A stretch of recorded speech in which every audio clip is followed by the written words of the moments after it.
No, I'm really close to my dad. Really, really close to my dad. Because I was raised by a single dad. We were raised poor, not fake poor, legit poor.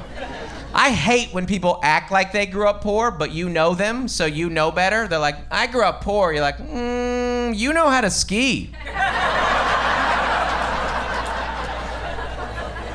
I don't believe you.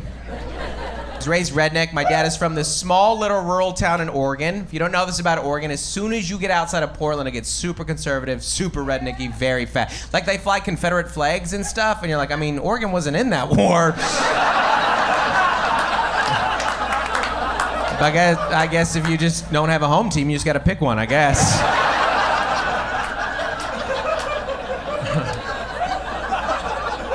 I mean, we were super rednecky. We would get together once a year at a family reunion that was centered over a horseshoe tournament that I would usually win as a child because I was the most sober.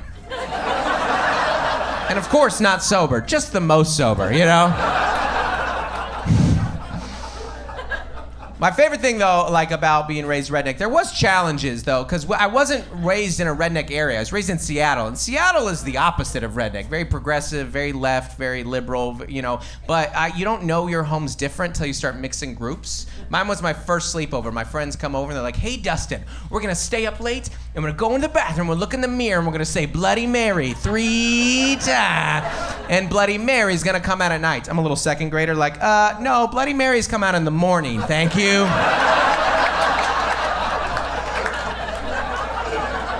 I'm sorry, you're drinking Bloody Marys at night? Do you have no class or sophistication? I mean, I can make you one in the morning. I know how. I'm a good son. You know, it's the only reason we have celery in this house. My favorite thing about being raised redneck, though, is I have a firm appreciation for rednecks. A firm appreciation. My favorite thing about rednecks is they never panic. Even in situations they should absolutely panic. I remember one time my cousin Tater, real name, Tater.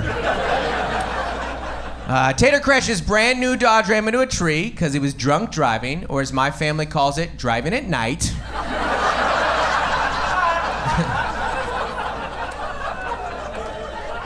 And we're like, Tater, you're screwed. You're absolutely screwed. That truck is gone. You're screwed. And he didn't panic. He didn't call the insurance company, and he didn't call the cops. The first thing that he did was go down to the butcher shop and get some venison, which is deer meat for any of you Californians that moved to Texas.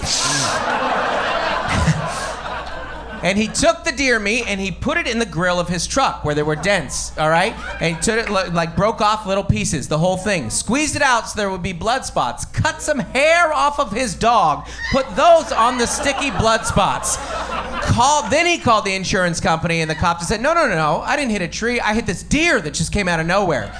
2 weeks later, he had a settlement check for $30,000 to buy a brand new Dodge Ram.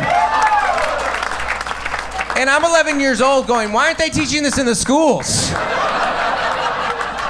This is the most valuable information I have learned to date. This should be the DARE program. That's what this should be. I'm this man's disciple. I'm Tater's tot. I will follow him.